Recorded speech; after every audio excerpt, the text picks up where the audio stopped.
비즈니스 코치 정철아입니다. 1월, 2월, 3월에는 온통 결심한 것들이 죽어서 송장이 되어서 여기저기 많이 굴러다닙니다. 왜냐하면은 새해에 새롭게 하겠다고 작심한 것들이 채 3개월이 지나지 않아서 의지가 죽어버리기 때문이지요. 좀 의지가 강한 사람은 3개월 이상 지속이 되겠지만 대부분 3개월을 지속하지 못한 사람들이 많아서 결심한 것들의 시체들이 절비하게 산처럼 쌓이는 것이지요. 왜 결심한 대로 지속적으로 잘 실천하지 못할까요? 사람이 결심을 하게 되면은 호르몬이 나옵니다. 어떤 호르몬이냐 하면은 아드레날린과 코르티솔이 분비됩니다. 이 호르몬들은 어떤 일이든 할 수 있다는 자신감이 들게 하는 호르몬인데요. 아쉽게도 72시간이 지나면은, 즉 3일이 지나면은 그 호르몬이 사라져 버립니다.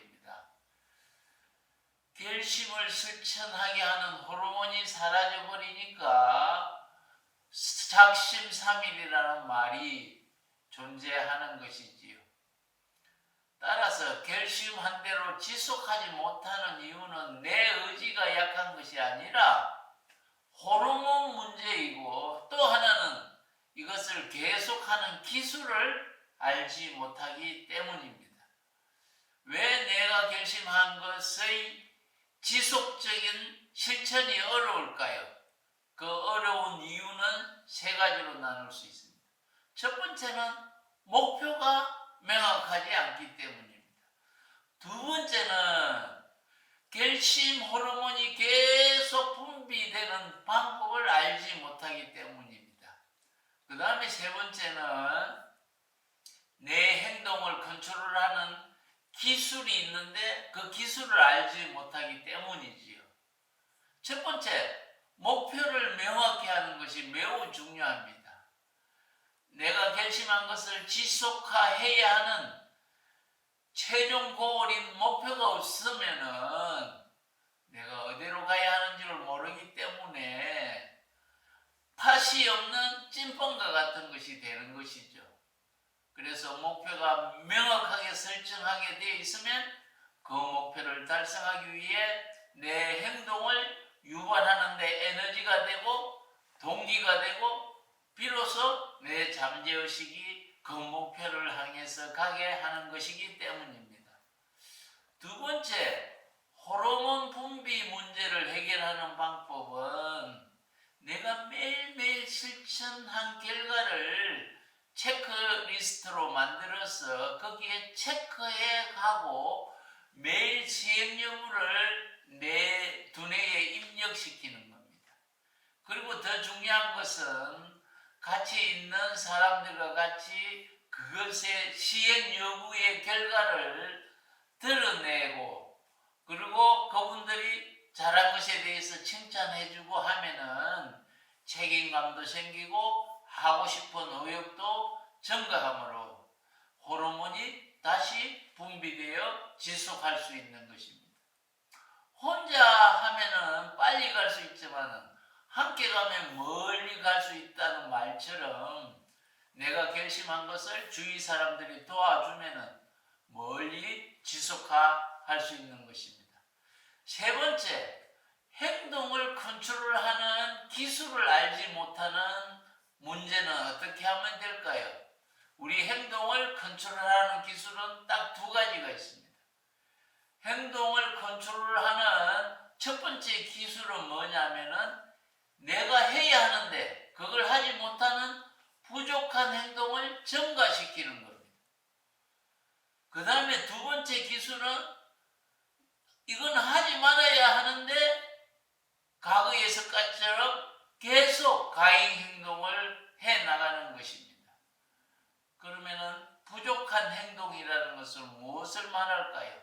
나에게 도움되고 미래의 삶에 긍정적인 것으로 작용하는 행동이 바로 부족한 행동이고, 내가 하고 싶지만은 내가 하지 못한 행동인 것이지요.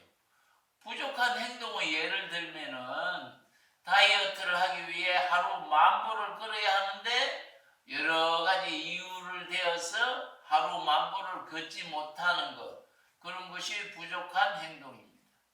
이러한 부족한 행동을 채워 넣으려고 하면은 방해하는 내 습관이 따라옵니다.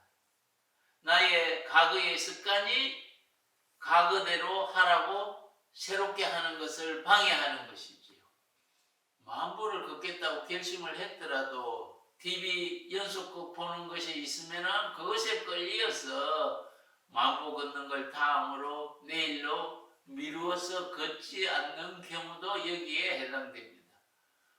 부족 행동은 그 성과가 바로 나타나지 않기 때문에 우리 두뇌는 부족한 행동을 채우는 것을 지루하게 생각하기 때문에 지속하기가 참 힘든 것입니다. 나의 부족한 행동을 채워 넣기 위해서는 새로운 습관을 만들어서 그것을 반복하게 하는 강한 에너지가 필요한 것입니다. 그러나 나의 과거의 습관, 과거의 나쁜 습관의 에너지가 남아서 과거의 나로 쉽게 돌아가게 함으로 나를 변화시키는 부족한 행동을 채워넣지 못하는 경우가 많은 것이지요. 그러면은 과잉 행동은 무엇을 의미할까요? 과잉 행동이라는 것은 흡연, 음주, 도박, 늦잠 자는 것, 그러한 것이 나한테 나쁜 영향을 주는 건데 지나치게 많이 하는 것, 고쳐야 할 행동이 과잉 행동입니다. 예를 들면 맛있는 케이크를 즐기는 사람은 다이어트를 하고 있더라도 케이크를 보면은 군침이 돌고 먹고 싶은 유혹이 일어나게 됩니다. 그리고 자기 자신과 타협을 하여 내일부터 먹지 않으면 되지 하면서 참지 못하고 과잉 행동을 다시 하는 것이지요. 그래서 이 과잉 행동은 왜 쉽게 일어날까요? 이 과잉 행동을 하면은 그 행동의 결과가 바로 나타나기 때문에 과잉 행동은 쉽게 단절할 수 없습니다. 예를 들면은 담배를 피우는 사람이 끊었다가도 담배를 피우면은 그 담배 맛을 아주 구수하게 느끼기 때문이지요. 이와 같이 부족한 행동을 늘리고 과잉 행동을 줄이기 위한 특단의 대책이 필요합니다. 그러면은 특단의 대책이 무엇일까요? 그 대책은 아주 간단합니다. 뭐냐면은 부족한 행동을 유발하지 못하게 하는 그 원인을 찾아내서 그 원인을 제거해버리면 되죠. 이렇게 행동 유발 요인이 조사되었으면은 예를 들면은 담배를 피우고 싶을 때의 요인은 언제였을까? 그 요인은 줄이고 또 담배를 피우고 싶지 않을 때의 요인들은 뭘까? 그것을 늘려주는 겁니다.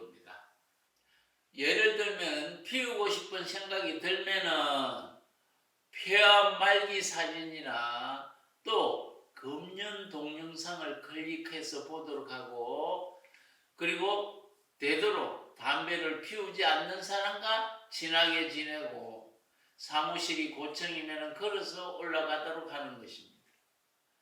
그리고 이러한 좋은 행동을 했을 때 일어나는 좋은 현상들을 그림이나 숫자로 표시해서 항상 가지고 다니면서 보는 것입니다. 우리 두뇌는 좋은 정보를 자주 보고 인풋시키면은 무의식 중에서도 그 목표를 향해 가게 하는 망상체 활성계 시스템이 작동하기 때문입니다. 따라서 항상 바라보고 더 좋아지는 모습을 상상하여서 나의 부족한 행동이 일어날 수 있도록 하는 그러한 시스템을 가동을 해야 하는 것입니다. 미국의 맥스웰 몰츠 의학 박사는 어떤 행동을 습관으로 만들기 위해서는 3주 동안 지속해서 반복하면은 대뇌 피질과 대뇌 변형계를 거쳐서 습관을 관장하는 뇌간의 자리를 잡게 되고, 그리고 내가 하려는 행동의 습관화가 비로소 이루어진다는 과학적인 근거를 제시했습니다.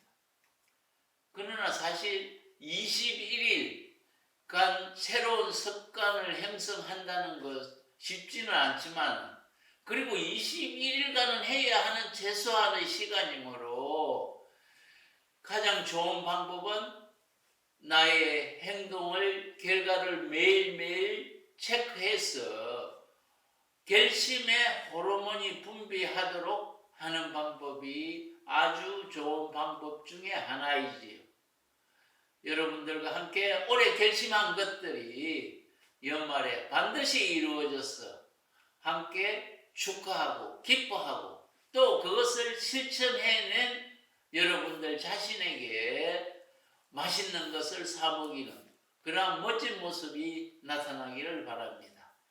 이 채널은 여러분들과 함께 행복 세상을 만들기 위해 만든 채널입니다. 저와 함께 손잡고 이 채널을 널리 보급하도록 해 주시길 바랍니다. 감사합니다.